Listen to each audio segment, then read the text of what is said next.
Tonight, the Great Southwest Radio Theater Project presents an evening of radio mystery drama featuring 3 chilling suspense stories entitled A Mile Wide and a Mile Deep, The Devil in the Deep Freeze, and Calling All Souls.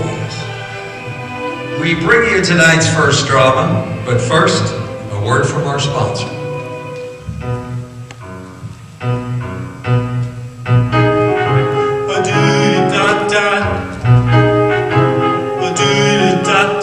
Pepsi-Cola hits the spot, 12 full ounces, that's a lot, twice as much for a nickel too.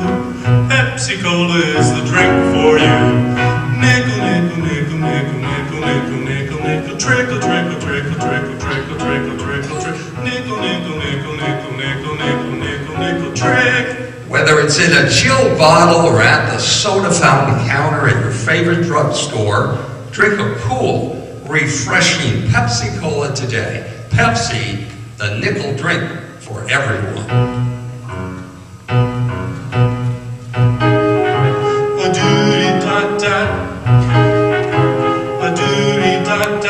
Pepsi-Cola hits the spot, 12 full ounces, that's a lot, twice as much for a nickel too. Pepsi-Cola is the drink for you. Nickel, nickel, nickel, nickel, nickel, nickel, nickel, nickel, trickle, trickle, trickle, trickle, trickle, trickle, trickle, nickel, nickel, nickel, nickel, nickel, nickel, nickel, nickel, trick.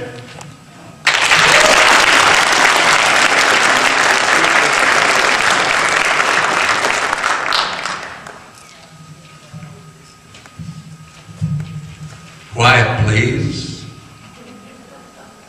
Quiet, please.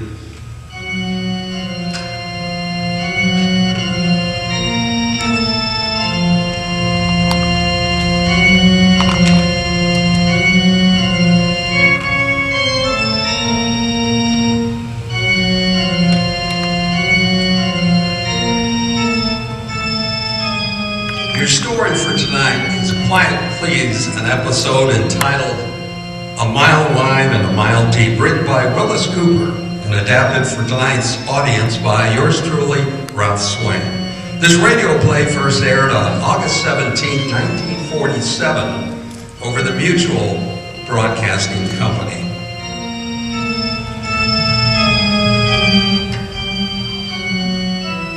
How old would you say I am there, partner?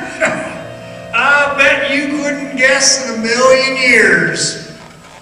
This beard would fool you, and all the gray hair. Well, they say sometimes a rural shock will turn it all gray overnight. I suppose this is quite a set of whiskers, but you'll probably guess me what? 60, 65 years old? Well, I'm not 60 or 65 years. No. Can't guess, huh? Well, I'll tell you, I'm 35. You wouldn't think it, would you? Yeah, frankly, everybody where I come from wears a beard. Arizona. Pinal County. Yep, Ray, Arizona. A mile wide and a mile deep. Well, the city of Ray isn't exactly a mile wide and a mile deep, but the copper mines go down through that solid rock for more than a mile below the Dripping Springs Mountains between Tortilla and Pinal Ranges. See, the mountain that Ray sits on was pretty near solid copper once. Still a lot of it there. But in 70 or 80 years, they've cleaned out a lot of it too. That mountain's like a honeycomb now, with drifts and stopes and tunnels and crosscuts going every which way down under. Miles and miles of tunnels bored out of living rock about 1 million levels. It used to be they had a joke to tell visitors to the mine. Where's the nearest saloon, one fellow would say. Another would come right back and say, 1 mile from here, straight up. True, too. Gives you a funny feeling, doesn't it? Speaking of saloons, probably the only thing the town of Ray is remembered for, besides copper, is the shootout. The saloon back 1911 when Deputy Sheriff Ed Drew was gunned down. He was also in the mining business for a while. But back to copper mining. If you're underground, you can think about the people up top riding around their automobiles, buying groceries, talking to people, all that. Never given you a thought, maybe. And if you're walking down Arizona Street, you could maybe give your imagination a workout thinking about guys in hard hats way down there in the bowels of the mountain, packing away, it seems, of copper with 17,000 billion tons of rock pressing down on them, and heat sucking the sweat out of them and turning them into rags. Yeah, I should say so. Oh, it's different today. Mines are air-conditioned now, mostly. They've got ventilating plants 3/4 of a mile underground that serve a town of 2,000. Great big rooms full of machinery, 40, 50 feet high, and every bit of it brought down piece by little piece down a shaft maybe as big as your kitchen door. You'd be surprised what men and machinery can do, partner. And then again, you'd be surprised what men and machinery can't do. A mile underground, I found out. I'll say I found out. I found out the hard way, partner.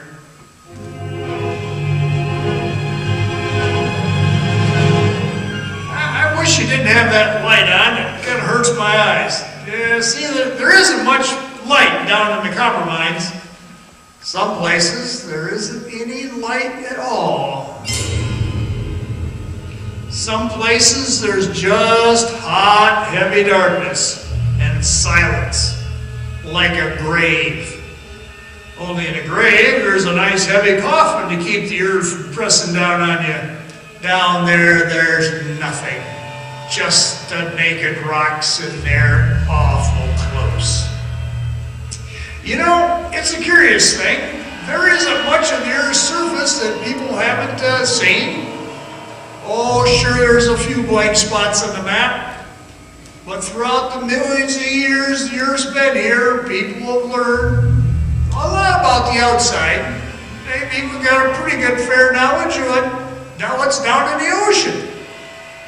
But the inside of the Earth, you don't know much about that, do you? See, the Earth's about 8,000 miles from one side to the other. And a few people have been down maybe a mile, mile and a half. The deepest mine in the world is just a scratch on the surface. The rest is a mystery. There's a few people who have a pretty good idea what the rest is like. There's maybe a half a dozen who know. Me, for instance. I know. That's what I want to tell you about. It was January 26, 1932. Oh, it doesn't seem like 16 years ago. It seems like 600. My father was an assistant superintendent at one of the big mines, and I pretty much had to run the place. They used to let me guide parties of tourists down below, take them down and answer all the silly questions, see that they didn't get lost or smacked by a carload of ore or lose a shoe in the mud, you know. I knew that mine pretty well, just about as well as anybody. Nobody, though, knows all the passageways down there. I told you, there's hundreds of miles of them that are known. There's also some that nobody knows about.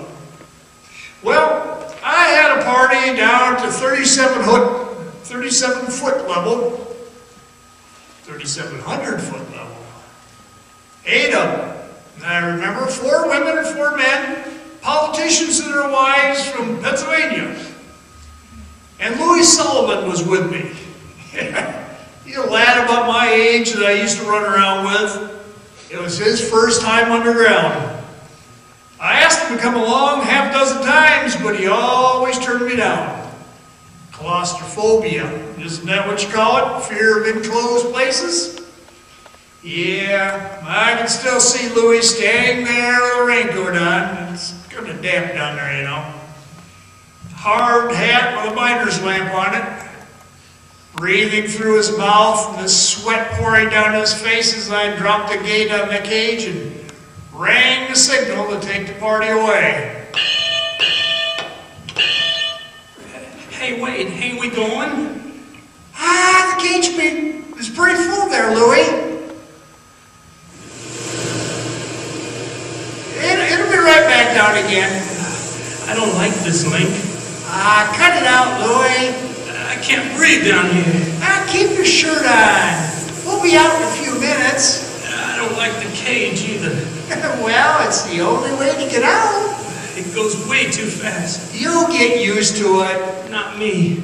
You're never gonna get me down here again. How long before the cage will be down again? A few minutes. Oh, say, you want to see something? See what? There's some Indian writing. What Indian writing? Over here in the crosscut. I don't want to see it. Oh, come on, we got time. You really got to see this. What is it? Well, nobody knows.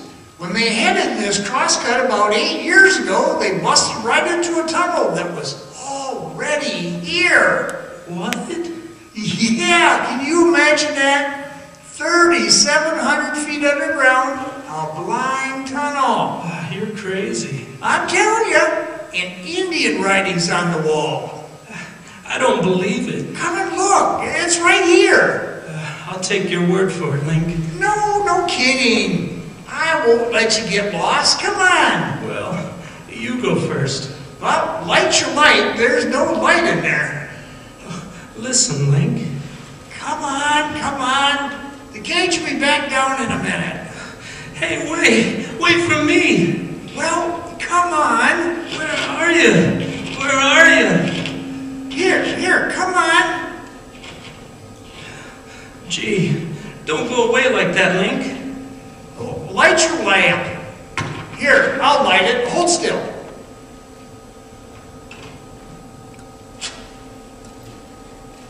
There.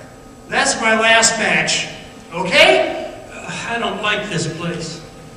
All right, the picture's right here. Where? Here, down close to the floor. See? The face? See the face? Yeah, it's horrible. And the flames? People. Yeah, kind of scary. Did you say they found the place like this? Yeah, busted right into it. How could anybody get in here to draw those pictures? I don't know. Huh? Well, nobody knows. There must have been a passage of some kind up to the surface at one time, I suppose. What? What do you suppose it means? I don't know. Where does this tunnel go? I'm going to find out someday. Hasn't anybody been down there? You couldn't get one of those miners to go down there for $1 million. Nor me. Well, I'm going to explore it someday, by golly. Well, you can do it some other day. Let's get out of here. Why don't you come with me when I do it, Louis? Listen, Link, if I ever get out of here, you're never gonna get me down here again. Not never. Oh, don't be such a sap. Come on, let's go. I got a belly full. I'm scared. What are you scared of? What's there to be scared of down here? Sure. What was there to be scared of? The entrance to the lighted drift we'd just come from was only 20 feet away. The cage would take us back to the surface and be there in a couple of seconds. I stepped around a pile of rock that I knew like the back of my hand, and there was a mouth of the passage. But it wasn't the right mouth. There was nothing out there but blackness. Thick, crawling blackness that plucked at the feeble lights on our hats. And there was a wind blowing. There shouldn't have been any wind. And then Louis Sullivan yelled at me, Link, my light's going out. and I said, don't be silly, these lights can't go out. But the light on his hat flickered and died. And then my light went out too. 16 years ago, this coming 26th of January, little kids that were just out of their 90s then have grown up and gone off to that war you had. Some come back heroes. Girls that were still in their 90s have had kids of their own now. People that were what you might call in the prime of their life have died of old age since. And I haven't seen, well, I'll tell you about that in a minute. You want to know what happened down there that afternoon, 2/3 of a mile beneath where the snow was falling and people were going about their business? Maybe you might have been to Ray, Arizona that Tuesday afternoon. You'd remember the headlines in the Ray Dispatch about me. Lincoln Penderas, Jr., son of the well-known mining executive, and Louis W. Sullivan, son of Mr. and Mrs. Vincent DePaul Sullivan, about us being lost. I heard about the search for us. It was one of the biggest, most frantic searches in the history of Arizona. It went on for weeks almost. They scoured every inch of the workings except the tunnel where the Indian pitchers were. You couldn't get those miners to go in there. And of course, they never found us. I don't want to get too excited and emotional about this, partner. It would be so easy too. And maybe before I get through, I may blow my top. If I do, you just go along with me and listen. I don't know whether you're going to believe all this or not, and I don't particularly care. I've got to get something off my chest, and that's what I'm up to. You can flip off your radio when I get done, and you can say, that guy's nuts, if you want to.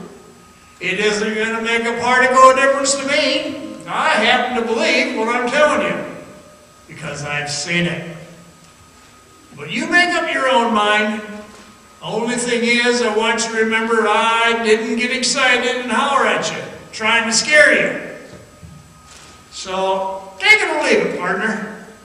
I'll personally feel a good tell better for having told you, and that's enough. So, our lights went out. So, we weren't where we thought we were at all. We were lost. 3,700 feet down in the earth. And I'm scared. Only I know if I let Louie know I'm scared, there's going to be trouble the way he is. So I said, give me a match, Louie. I said, I'll light our lamps again. I haven't got any matches. And then I remember that the match I used before was my last one. So I didn't say anything for a minute. Pretty soon, Louie began to cry in the dark. I tried to shut him up, and I said, hey, cut it out, Louie. They'll be back here for us in no time.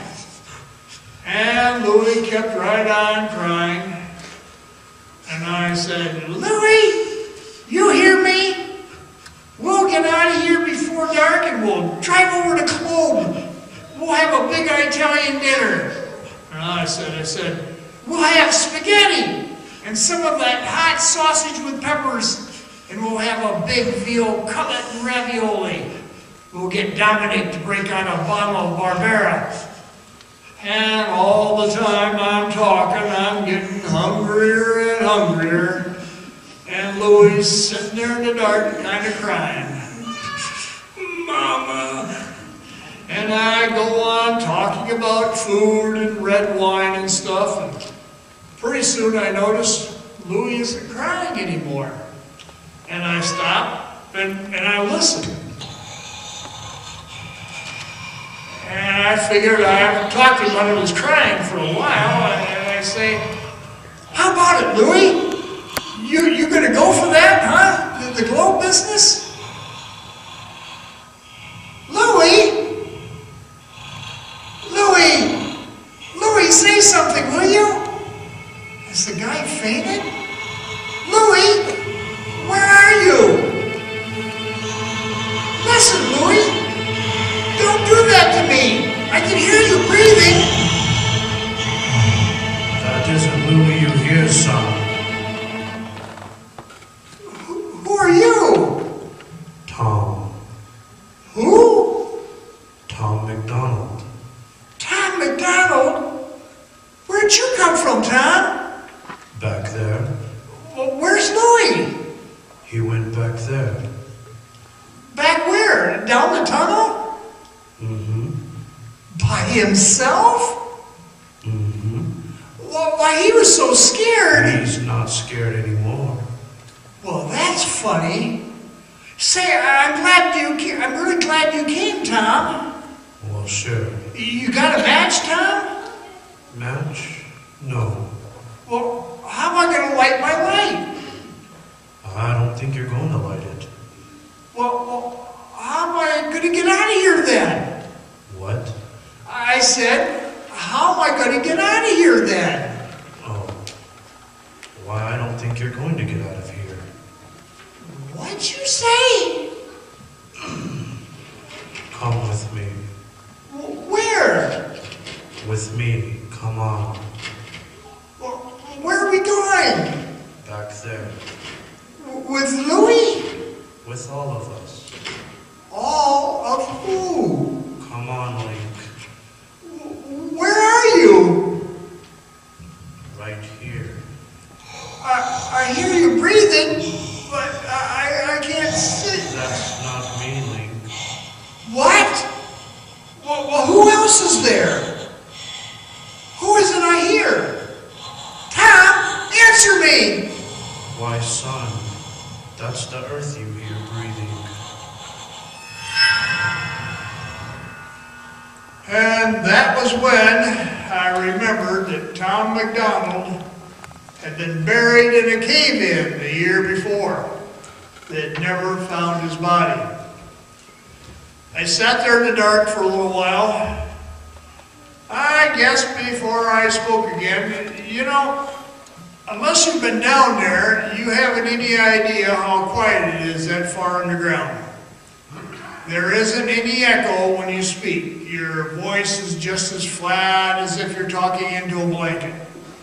And you think you hear things, you think you hear somebody walking in the dark, and you listen.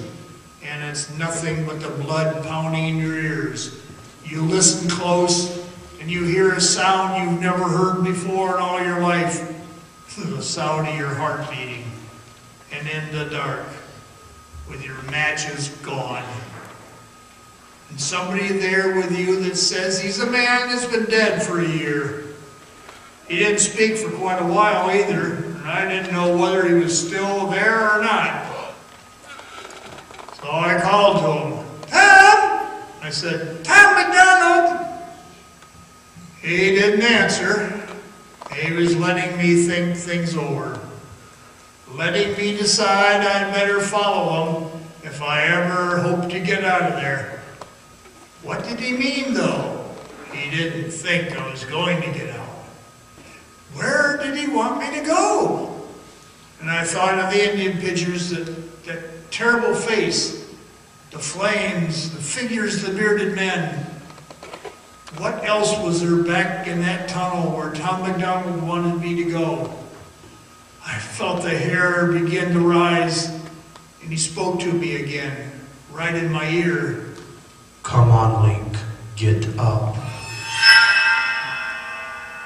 So I got up, and I listened for his footsteps.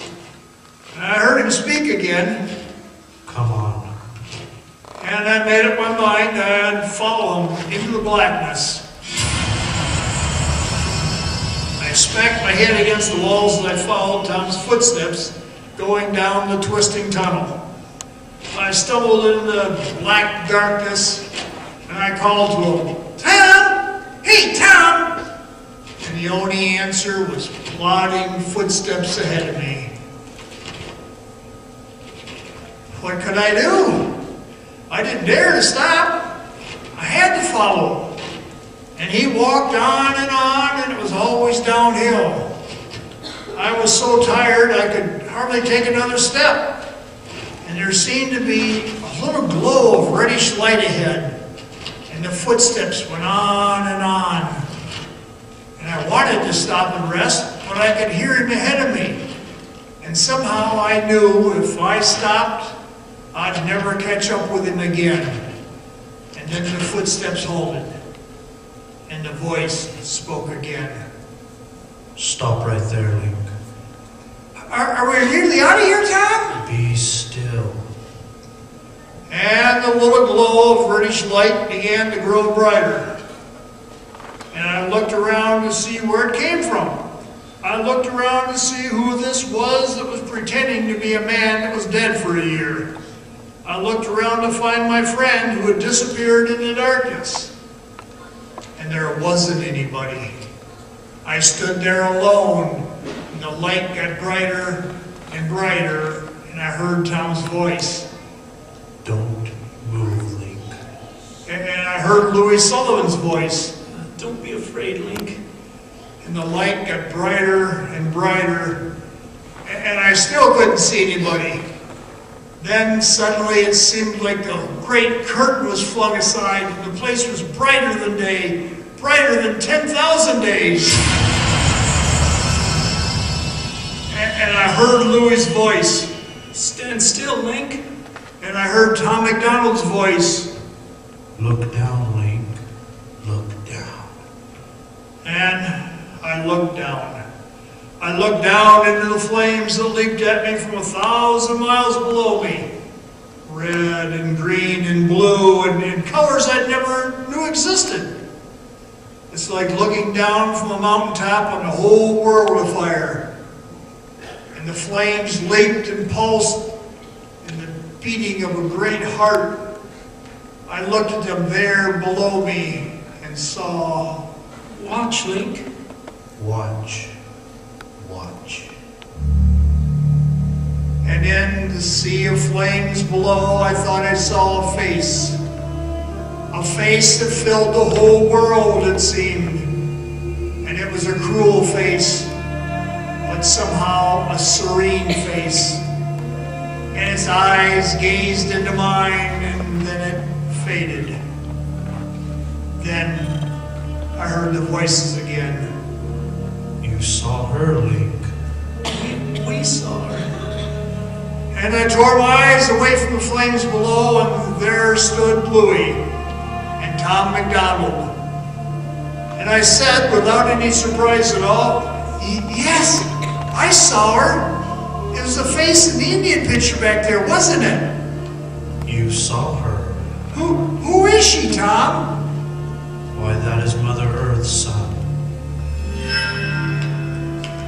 No, I wasn't surprised. Tom McDonald stood there on the brink of that sea of flames and looked at me and talked to me, and I knew it was Tom McDonald, even though I knew Tom McDonald was dead. I recognized him. Tom McDonald, what I know, had been clean shaven. Now he's wearing a beard like some patriarch out of the Holy Writ. But there was no doubt in my mind. I could hear that dry voice of his as matter of fact as it had ever been. The Earth lives, son. The Earth lives just the same as we do. She gives us all the gifts she thinks are good for her children. And some of our gifts she's still keeping till we're ready for them. She's a good mother to us all. But when we don't do right, she can be a terrible mother. And I swear the flames leaped higher when he said that. She asks very little from us, son. But what belongs to her, she takes. All of us belong to her, to Mother Earth. Then the sea of flames below us seemed to make a kind of great music. It was almost a voice chanting something that I knew I ought to understand, but I couldn't quite get. And as the flames reached higher again, and the music rolled up at us, And in their light I saw hundreds, thousands, millions of men and women standing on the same ledge we were standing on, gazing down into the face of Mother Earth, dim in the raging fire. And the flames rose higher, and the music sounded louder, and suddenly the flames swept up to us, to all the millions of people I'd seen, and I heard Tom MacDonald's voice again through the music and the roar of the flames. Mother Earth takes us now. You are the one that is left. You will know what to do. And the flames fell back again, and I was all alone. Alone with Mother Earth. It was dark again, but I could see. I could see the smile on her face, and I knew.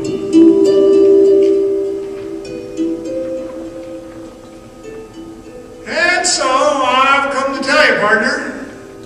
I said I don't care whether you believe me or not. I know what I believe. I know what I learned. I know that this place under the town of Ray, Arizona, Pinal County, population of 1940 around 1800. I know that this place is not the only place in the world where there's a gateway to Mother Earth and her fires. I know there's one back in a certain hangar in Tempelhof Field in Berlin. I know about one near Mono Lake in California. There's one a few miles from Sedona, Arizona. There are many others. No, you can't find them, partner. And the reason why nobody has ever heard of them is simple. Have you guessed it? That's right. Nobody has ever come back to tell about them.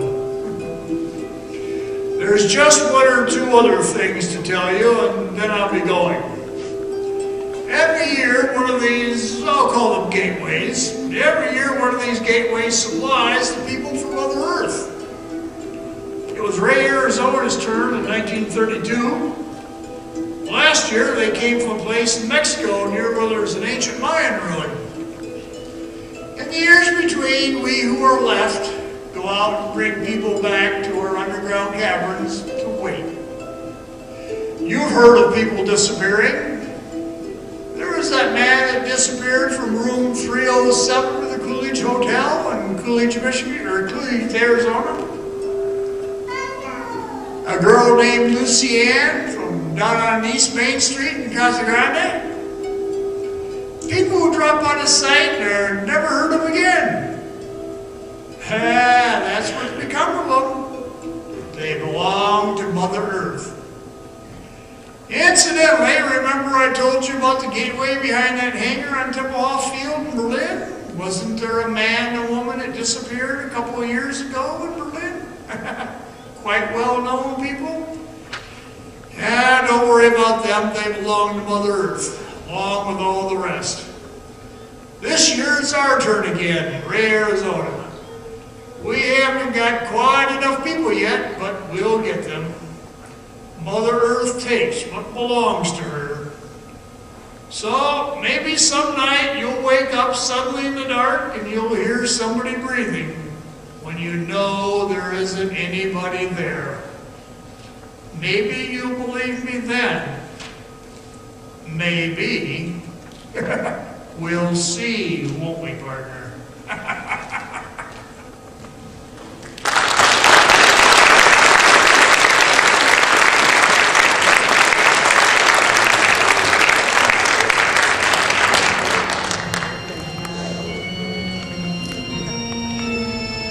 You've been listening to Quiet Please. Tonight's story, A Mile Wide and a Mile Deep, was written by Willis Cooper. The role of Lincoln was played by Tom Parrish. Renee Sandoval played Louis Sullivan. Tom MacDonald was played by Jedediah Jones. Our sound technician is Sam Honey, and our lighting technician is James Elliott. I'm your announcer and Foley artist, Ralph Swain.